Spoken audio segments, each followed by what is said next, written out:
कार्यक्रम में दर्शकों, केंद्र की मोदी जी की सरकार और उत्तर प्रदेश की योगी जी की सरकार अपने स्थापना काल से ही लगातार जो विकास के कार्यक्रम हैं उस पर उनका लगातार जोर है और वो कार्य दिखने में भी मतलब प्रदर्शित भी हो रहे हैं।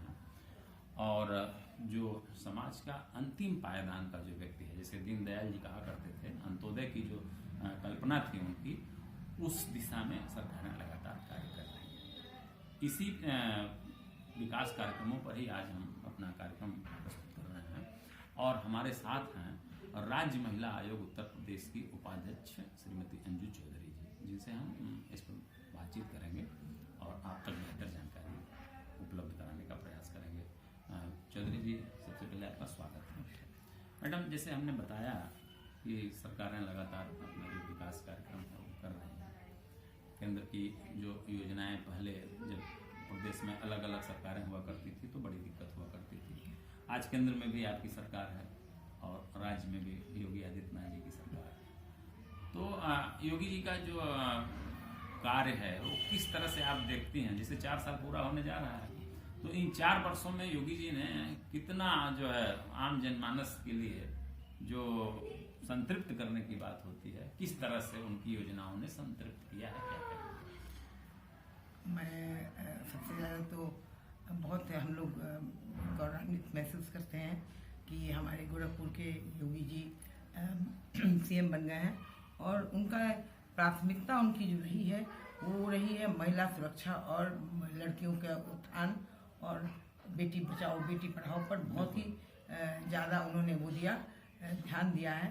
और विशेष रूप से उन्होंने जो हम लोगों के जैसे उन्होंने टेक ओवर किया तो उन्होंने 9 अभियान जो अपने बनाए थे कि इस पर हम विशेष रूप से काम करेंगे, चाहे वो शिक्षा का क्षेत्र हो, किसान का क्षेत्र हो, महिला का क्षेत्र हो, शिक्षा का क्षेत्र हो, ये इलाज का हो, बीमारियों का हो, इस तरीके से जितने उन्होंने गुंडा राज खत्म करेंगे, ये सब जो चीज़ें थी उस पर उन्होंने विशेष रूप से एक एक टॉपिक को टेकअप करके उन्होंने बहुत क्लोजली उसको मॉनिटर भी किया और उसके ऊपर काम भी करवाया और काम किया है। और आदेश उनके ऐसे थे, सख्ती से उन्होंने उस पर उसको लागू किया। और महिलाओं के लिए तो विशेष रूप से लड़कियों के लिए जो उन्होंने सुमंगला योजना शुरू किया या शुरू किया, उससे बहुत लोगों को कंट्रोल में आया, क्योंकि उस ज़माने में बहुत तरीके से प्रताड़ित हो रही थी लड़कियां और महिलाएं, तो उस पर काफ़ी हद तक उन्होंने चेक करवाया और कंट्रोल किया है। और पॉक्सो एक्ट जो था, prevention of child sexual harassment जो वाली जो वो थी, उस दिशा में भी उन्होंने काम किया उस ऑफेंसेस को। और जो बहुत सारे केसेस पेंडिंग थे, बहुत सारे रेप के और ऐसे केसेस पेंडिंग थे, उनका निस्तारण तेजी से करने का काम किया।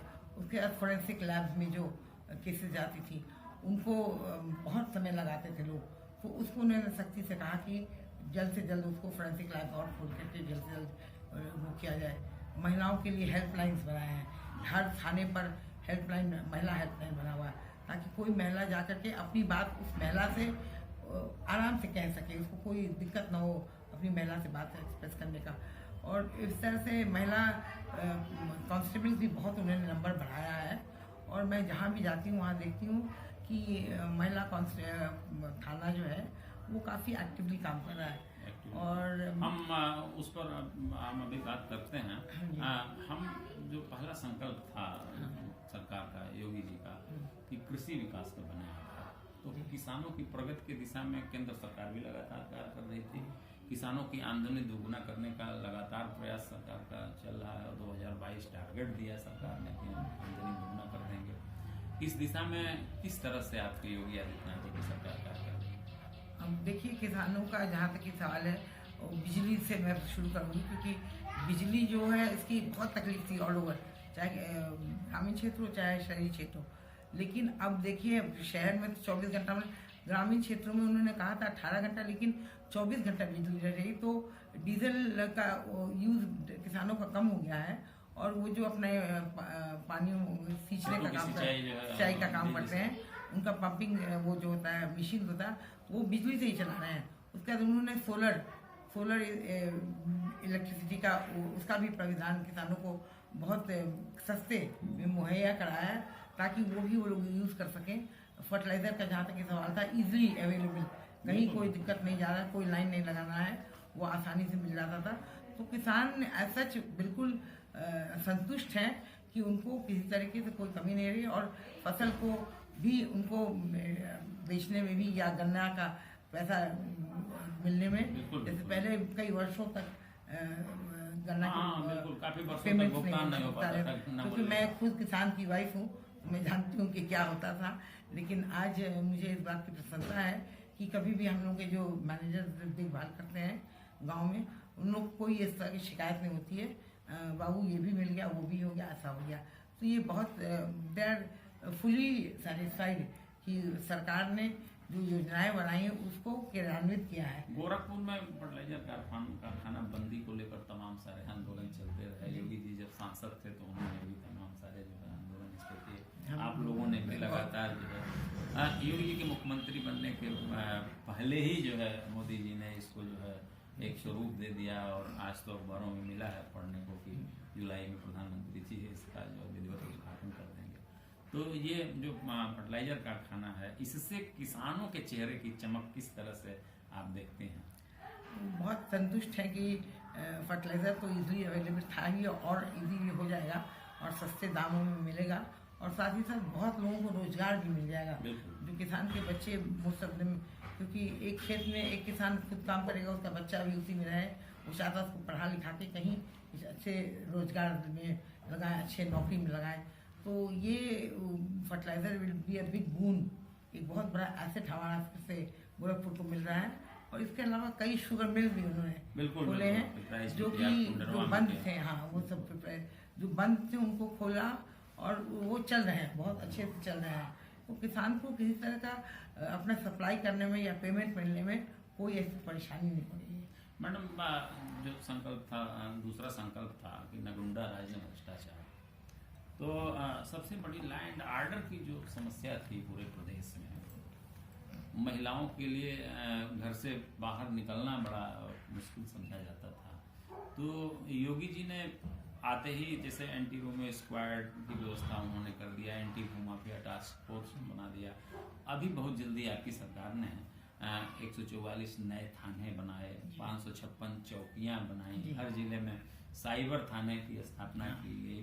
तो इसको किस तरह से आप देख रहे हैं कि जो लैंड ऑर्डर जो है योगी जी के जमाने में कितनी प्रसन्नता महसूस कर रहा है यहाँ का एक आम नागरिक, क्या कहेंगे? एज अ महिला हम लोग अपने को बहुत सुरक्षित जरूर महसूस कर रहे हैं, लेकिन सवाल ये है कि जो कुछ लोग हैं जिनकी मानसिक प्रवृत्ति जिसको कहा जाए कि सही नहीं, उनके संस्कार सही नहीं है, और उनको उनके इसमें रहता है, जहन में बस ये रहता है कि किसी तरीके से जो भी सामने मिले उसको प्रताड़ित करो, चाहे वो पुरुष हो चाहे वो महिला हो, उसको किसी तरह से छेड़छाड़ करना या इस तरीके।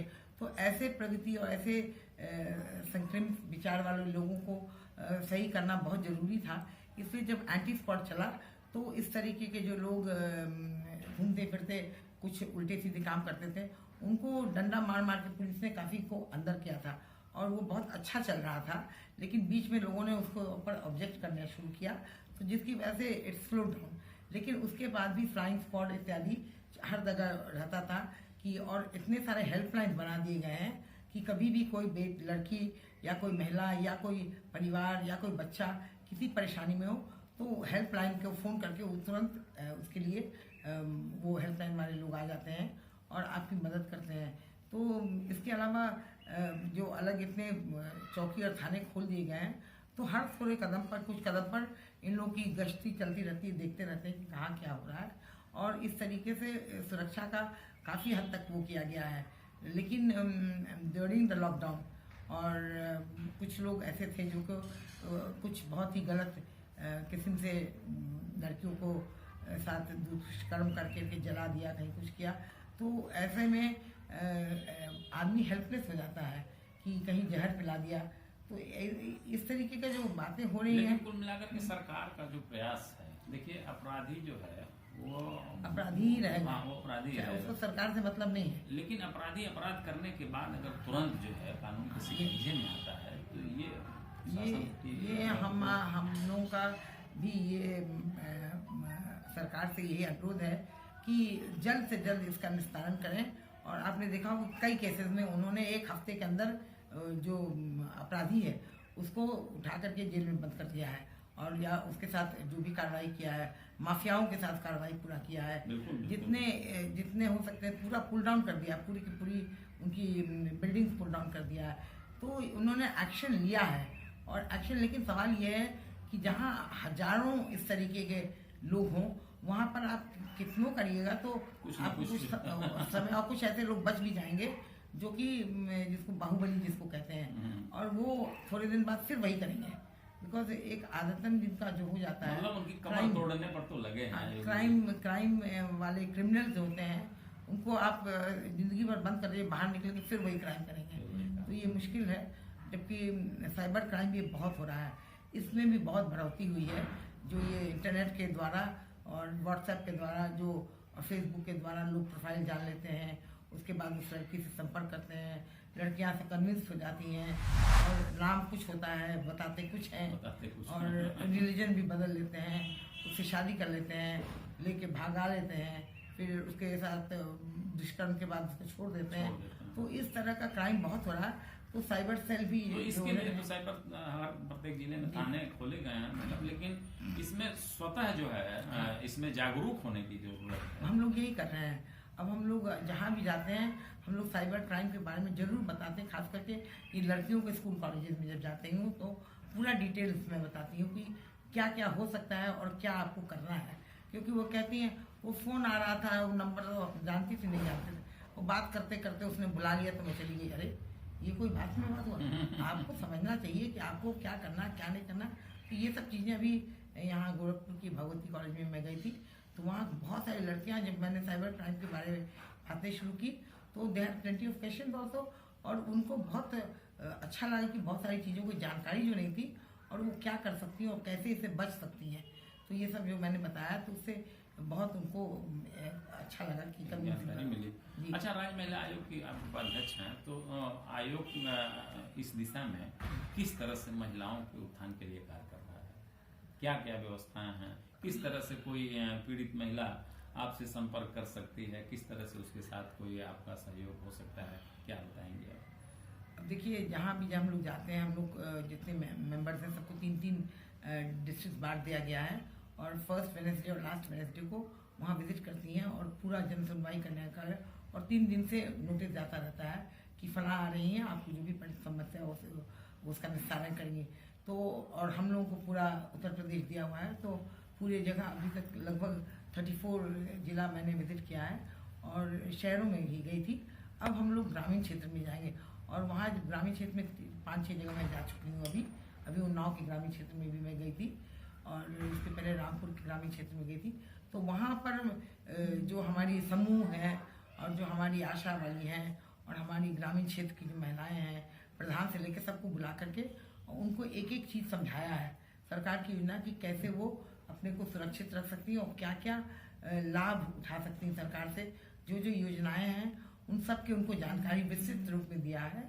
उसके अलावा उनकी जो परेशानी है कि उनको ये नहीं मिला, उनके पास आधार कार्ड नहीं है, उनके पास वृद्धा वो नहीं मिला, तो सब ऑफिसर्स को हम लोग बैठाते हैं वहाँ पर, और उनसे उसकी बात लिख कर पूरी लिखा पढ़ी के साथ उनको हम लोग आदेशित करते हैं कि वो हर तरह से इसको कंप्लीट करें। वो महिला की तकलीफ नहीं होनी चाहिए। And I will come back to you, हम फिर से आपसे रिपोर्टिंग देंगे कि आपने इस मामले में क्या किया।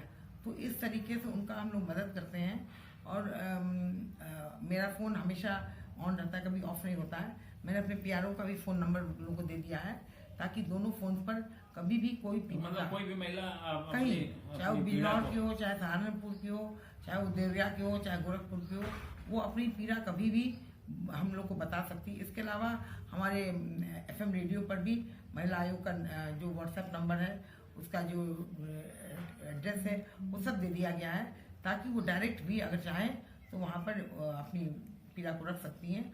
तो बहुत सारी सुविधाएं, पैम्फलेट्स हम लोग बांटते हैं, पोस्टर्स लगाते हैं, किसी तरीके से हर तरह से हम लोग जागरूक करने का काम कर रहे हैं कि हमारी बहनें बेटियां समझें कि महिला आयोग भी आपके सुरक्षा और आपके देखभाल के लिए, और आपकी पीड़ा को मिटाने के लिए, आपके सब समस्याओं का निस्तारण करने के लिए कार्य कर रहा है और हर समय आपके साथ है।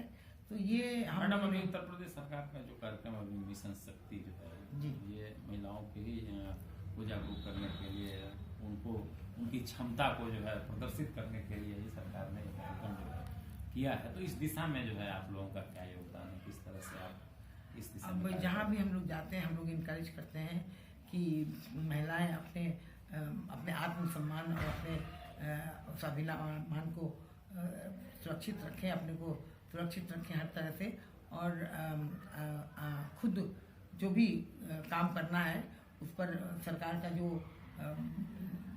व्यवस्था बनाई गई तो वो उनको मिले, और उसके बाद ये जो उनके अंदर जो भी क्षमता है उसके हिसाब से वो काम भी करें और अपनी प्रतिभा को उभारने का उन लोग को समझाते हैं कि कैसे उनको आगे बढ़ सकती हैं और उनको सुरक्षित कैसे अपने को सुरक्षित रख सकती हैं। इसके लिए भी हम लोग उनको पूरी बातें बताते हैं और समझाते हैं। और अपने बेटियों को तो संस्कार दें, लेकिन अपने बेटों को भी जरूरी है कि बेटों को भी वो बताएं कि क्या गलत है और क्या सही है। ये बहुत जरूरी, क्योंकि अगर बेटे आगे बढ़ करके वही जब पुरुष बन करके और गलत काम करते हैं, और छोटे बच्चे को भी हम लोग इन सब चीज़ों को ओपनली डिस्कस करते हैं, वेरी ओपनली डिस्कस करते हैं, ताकि उनको जानकारी हो जाए और वो हर तरह से अपने को सुरक्षित महसूस करें। तो मैडम सरकार का एक और संकल्प है, जो तमाम जो सारे संकल्प हैं उसमें एक अति महत्वपूर्ण संकल्प है विकसित उद्योग सुगम कारोबार। हाँ। तो गोरखपुर में कीड़ा है, यहाँ गोरखपुर इंडस्ट्रियल डेवलपमेंट अथॉरिटी कार्य करती है, तमाम सारे उद्योग लगे हुए हैं। तो औद्योगिक क्षेत्र में प्रगति जो सरकार के द्वारा हो रही है उसके बारे में भी जरा सा हमारे दर्शकों को बताएं। हर क्षेत्र की जो भी वहाँ का जो स्पेशलिटी है, जैसे यहाँ का लक्ष्मीपुर का वो मिट्टी, अच्छा ODOP मतलब वन डिस्ट्रिक्ट वन प्रोडक्ट पर ही हम सवाल ले लेते हैं। हाँ, जैसे ये तो आत्मनिर्भर भारत बनने की दिशा में एक बेहतर प्रयास है सरकार का। जैसे मोदी जी ने कहा कि वोकल फॉर लोकल, कोरोना के समय में उन्होंने आत्मनिर्भर भारत के लिए जो एक बड़ा पैकेज दिया, तो उसी का एक स्वरूप जो है ODOP उत्तर प्रदेश सरकार ने वन डिस्ट्रिक्ट वन प्रोडक्ट जो है की व्यवस्था बनाई। इसके लिए प्रत्येक जिलों को चुन लिया गया, हर जिले की अपनी कुछ खासियत है। जैसे गोरखपुर को जो है टेराकोटा के लिए किया गया, फिर अभी रेडीमेड गारमेंट के लिए भी इसको कर लिया गया, देवरिया में झूमर उद्योग के लिए है, कुशीनगर में केले से रेसे से जो बनाया जाता है के लिए है, बिल्कुल है, महाराज में फर्नीचर उद्योग के लिए है, कन्नौज से प्रसिद्ध है इत्र के लिए। जहाँ का जो भी प्रोडक्ट है उसको उन्होंने डेड होने नहीं दिया, उसको उत्साहित किया है, प्रेरित किया है, और उसको लोन्स भी देने का व्यवस्था किया गया है। किस्तों में लोन्स भी दिया जा रहा है, जिसकी जरूरत है और जितना वो कर सकता है। और ये भी है टाइम लिमिट भी दिया, ताकि वो व्यक्ति उस पैसों को कहीं और न खर्च करके उसको सही जगह खर्च करे। तो इससे बहुत उसका डिफरेंस भी करा। और ये जो समूह बनाया है उसमें भी 5 मेंबर्स हैं, और वो लोग मिल करके कुछ कोई चीज़ बना रही है अपने, चाहे वो कढ़ाई का काम हो, चाहे वो बल्ब बनाने का काम हो, चाहे वो छोटे खिलौने बनाने का। तो जो भी है, ये लोग तो जो अनपढ़ भी लेडीज हैं वो ट्रेंड होकर के अगरबत्ती बना रही है, कैंडल्स बना रही हैं, तो ट्रेंड होकर के उनको बहुत अच्छा लग रहा है कि वो पैसे कमा रही हैं। और तरह तरह की सब्जी जो ये रेयर फल होते हैं, जैसे स्ट्रॉबेरी है उसकी फार्मिंग, या ये जो गोभी हरी वाली आती है जिसको क्या कहते हैं, मतलब कुल मिलाकर बेहतर सब्जियों का उत्पादन हो रहा है और तमाम फलों का उत्पादन। रुकिए, क्या कहते हैं उसको, हरा वाला जो होता है ब्रोकली,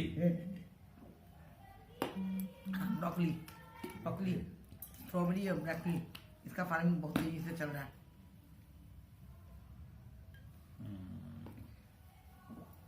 ब्रोकली का जो है उत्पादन कर रहे हैं महिलाएं।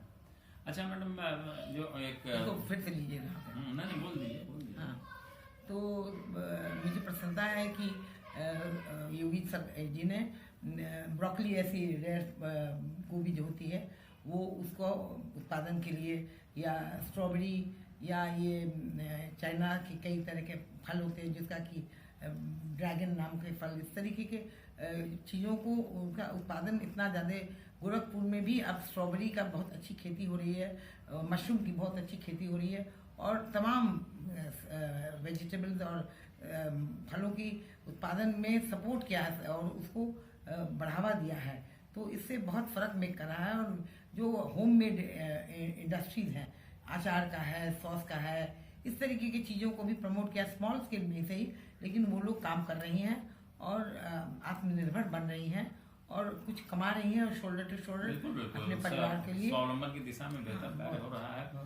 मैडम, शिक्षा के क्षेत्र में हम जरा सा आते हैं, तो एजुकेशन में किस तरह से सुधार आप देखते हैं? जो नई सरकार, योगी जी की सरकार जब से आई, तब से जो प्राथमिक शिक्षा का स्तर है उसको कितना बेहतर आप जो है कर पाई हैं, क्या बताएं? देखिए, प्राथमिक शिक्षा में उन्होंने बच्चों को फ्री एजुकेशन के अलावा उनको उनका ड्रेस, उनके जूते मोजे, स्वेटर्स, बैग, बुक्स सब फ्री किया है, ताकि बच्चे स्कूल जाएं और एक भी बच्चा अनपढ़ न रह जाए गांव में, गांव क्या शहर में कहीं भी।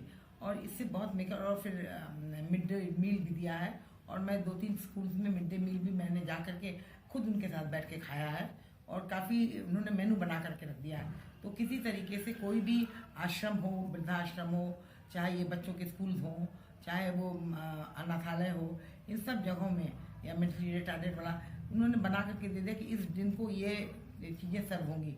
हॉस्पिटल्स हैं तो सब जगह ये सब जो है वो बना दिया ऐसा कि वो चीज़ें सर्व होनी है, और आप कभी भी जाकर उसको चेक कर सकते हैं।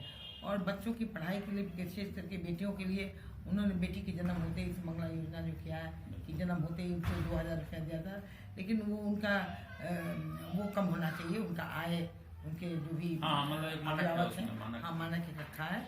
और उसके बाद जब उसका टीकाकरण हो जाता है तो 1000 रुपया मिलता है। फिर जब वो पहली कक्षा पास कर जाती है तब मिलता है पैसे। फिर 6 पास कर जाती हैं, 9th पास करने के बाद, ग्रेजुएशन के बाद, तो इस तरीके से लगभग 15,000 रुपया उसको अलग अलग वो करके दिया जाता है, ताकि this is just way of encouraging. और जो उसके बाद आगे पढ़ती हैं तो उनके लिए भी अलग व्यवस्था किया है, शादी की व्यवस्था की, समूह विवाह करा रहे हैं, बाल विवाह रोकने के लिए भी उन्होंने सख्ती से उस पर वो किया है, लाइन्स फॉलो कराया है। तो हम लोग जब जहाँ भी जाते हैं इन सब चीज़ों को बताते हैं, विस्तार पूर्वक उनको बताते हैं, समझाते हैं, और पूछते हैं, पैम्फलेट भी देते हैं, और पूछते भी हैं कि आपको जो ना समझ में आया हो आप मेरे पास आइए, समझ लीजिए। हम लोग पूरा समय उनको देते हैं, इसलिए कि मैडम एक चीज़ और जो है जानना चाहेंगे आपसे, जैसे योगी जी ने कहा कि प्रत्येक परिवार का हर सदस्य स्वस्थ है, इसके लिए जो है उन्होंने बेहतर कार्य किया, तमाम सारे जिला चिकित्सालयों को अपग्रेड करके मेडिकल कॉलेज में परिवर्तित कर दिया, गोरखपुर में एम्स की स्थापना हो गई, आयुष्मान भारत की जो स्कीम प्रधानमंत्री जी ने जो है लॉन्च किया, जिसमें 10 करोड़ परिवारों को शामिल किया गया, यानी उसमें 50 करोड़ लोग शामिल हुए। तो स्वास्थ्य की दिशा में जो सरकारों का कार्य है वो किस तरह से लोगों को अभिसिंचित कर रहा है, लोग उससे लाभान्वित हो रहे हैं, क्या कहेंगे आप? देखिए, हॉस्पिटल्स जो हैं बहुत मॉडर्नाइज हो गए हैं, और 100 बेड हॉस्पिटल जो उन्होंने बनवाया है वो एकदम मॉडर्न फैसिलिटीज उसमें हैं। और ख़ास करके छोटे बच्चों को, न्यूली बॉर्न के लिए उन्होंने SINCU जो बनाया है, वो SINCU जो ICU बनाया जो है, उसमें बच्चों के इतने अच्छे पेडियाट्रिशियन और इतनी अच्छे तरीके से और सफाई से इन हॉस्पिटल्स को रखा गया है, और दवाई भी फ्री है वहाँ पर। रेडियोलॉजी का डिपार्टमेंट है, पैथोलॉजी का डिपार्टमेंट है, ब्लड बैंक्स हैं, ये सब सुविधाएं इन हॉस्पिटल में जो कि पहले नहीं थी। और उनका झरझर हालत में जो हॉस्पिटल्स हैं उनको डिमोलिश करके नए हॉस्पिटल्स बनाए हैं, और मेडिकल कॉलेजेस तो अपनी जगह पर हैं, लेकिन ये हॉस्पिटल्स में भी इतनी फैसिलिटीज अब मिल गई हैं कि जहाँ भी जाइए they are fully satisfied. Doctors भी पूरे हैं, कुछ जगहों में डॉक्टर्स की कमी है जिसको कि हम लोग ने पॉइंट आउट किया है, कहीं पर गार्ड्स की कमी है, पॉइंट आउट हम लोग ने किया है। और हम लोग इन सब चीज़ों में इंस्पेक्शन कर करके हम लोग ये पूरा देख रहे हैं कि सरकार ने इतनी सारी सुविधाएं दी हैं, लेकिन आपको वहाँ जाकर के उसको अवेल करना पड़ेगा। जैसा वैक्सीनेशन ही है, वैक्सीनेशन आपको फ्री है, वैक्सीनेशन अब आप नहीं लगाइए, नहीं जाइए, तो ये आपकी गलती है, सरकार की गलती नहीं है। तो जो भी आपको मिलता है उसको आपको जानकारी हो जाना, जानकारी देना हम लोग का काम है। और उसको अवेल लाभ करना उठाना आपका काम है। तो ये बातें हैं। आज इंसेफ्लाइटिस से क्या त्रसित था, आज योगी जी ने आखिर इतना उन्होंने परिश्रम किया, इतना उन्होंने इसके ऊपर कंसंट्रेट किया कि आखिर encephalitis to 90%, 99% it has been eradicated. तो ये सब चीज़ें जो हैं ये इस सरकार की उपलब्धि है और लोगों को समझ में आ रहा है कि हम अगर सरकार हमें दे रही है, लाभ दे रही है किसी चीज़ का, तो हमको उसको अवेल करना है, इंस्टेड ऑफ कि आप उसको दूसरी नज़र से देखें कि हम ये भी नहीं लेना चाहते हैं, वो भी नहीं लेना चाहते हैं, और फिर कहें कि सरकार को क्या प्रयास करना चाहिए। मैडम, मैं एक चीज़ और चलते चलते मैं जानना चाहूँगा कि आप तो CM सिटी की रहने वाले हैं और ये परम सौभाग्य है यहाँ के लोगों के लिए, गोरखपुर के लोगों के लिए कि मुख्यमंत्री जी यहाँ हैं। तो तमाम सारे विकास कार्यक्रम पूरे प्रदेश में चलाए जा रहे हैं। गोरखपुर भी दुनिया के नक्शे में अब एक उभरता हुआ नाम जो है अब आने लगा है। तो गोरखपुर का जो डेवलपमेंट है, तो आने वाले समय में गोरखपुर को किस दृष्टि से आप देखते हैं? कितना विशाल होगा गोरखपुर, कितना भव्य होगा गोरखपुर, कितना सुंदर होगा गोरखपुर, क्या कहेंगे? गोरखपुर इज अ सेंट्रल, जिसको पिवट पॉइंट कहा जाएगा, सेंटर ऑफ मेनी अट्रैक्शन। एक तो गोरखनाथ मंदिर अपनी जगह पर है, उसके बाद कुशीनगर में एक एरोड्रोम बना करके, वो पूरा एयरपोर्ट बना करके वहाँ पर जितने इंटरनेशनल एयरपोर्ट बन रहा है, तो उससे पूरे इतने टूरिस्ट आएंगे कि वो पूरा एरिया डेवलप कर जाएगा बहुत तेज़ी से, और वहाँ के लोगों को बिजनेस अलग मिलेगा। इधर आपको लुम्बिनी है बिल्कुल पास, वहाँ भी एक तरीके से बहुत बड़ा अट्रैक्शन है लोगों के लिए।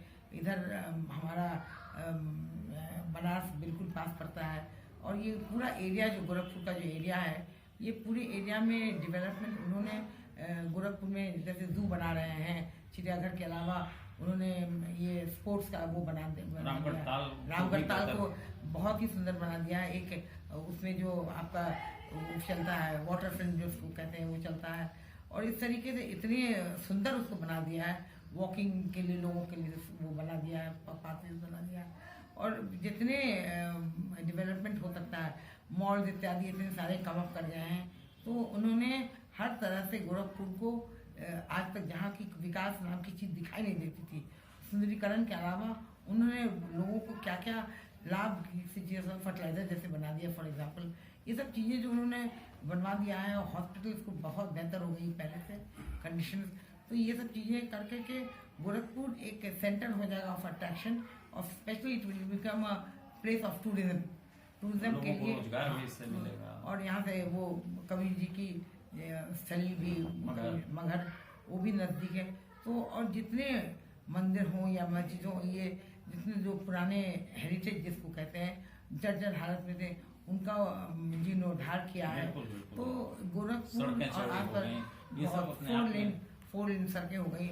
आज लखनऊ जाने के लिए आप सिर्फ 3-4 घंटे में पहुंच जाते हैं। इधर से वो दूसरी रोड बनारस वाली भी रोड तेजी से उसमें भी काम लग रहा है। तो जहाँ भी जाना होगा तो इतनी चौड़ी रोड्स हो गई है, नेपाल जाने वाली रोड है, इधर लिंक एक्सप्रेसवे कर दिया। सब इतना तेजी से काम इसमें हो रहा है कि सिर्फ अनाउंसमेंट करके, और उन्होंने फीता नहीं काटा है, उन्होंने उसको करके दिखाया है। मतलब शिलान्यास नहीं किया है, उद्घाटन करने का प्रयास किया है उन्होंने लगातार। मैडम, आपने प्रदेश सरकार की उपलब्धियों पर, विभिन्न योजनाओं पर हमारे दर्शकों को बेहतर जानकारी दिया, और आपने अपना अमूल्य समय निकाला, इसके लिए आपको बहुत बहुत धन्यवाद। दर्शकों, आपने देखा कि उत्तर प्रदेश सरकार की जो योजनाएं हैं या भारत सरकार की जो योजनाएं हैं, उसके बारे में अंजू चौधरी जी ने बेहतर तरीके से आपको बताया, और ये भी बताया कि देखिए योजनाओं की जानकारी हम आप तक पहुंचाते हैं। योजनाओं का क्रियान्वयन तभी माना जाएगा जब आप उसका लाभ लेंगे, और आप उसका लाभ तब लेंगे जब आप अपने घर से निकलकर उस संस्थान तक आएंगे। निश्चित रूप से इस कार्यक्रम से आपको लाभ मिलेगा। फिर अगली बार किसी और बेहतर कार्यक्रम के साथ आपसे मुलाकात होगी।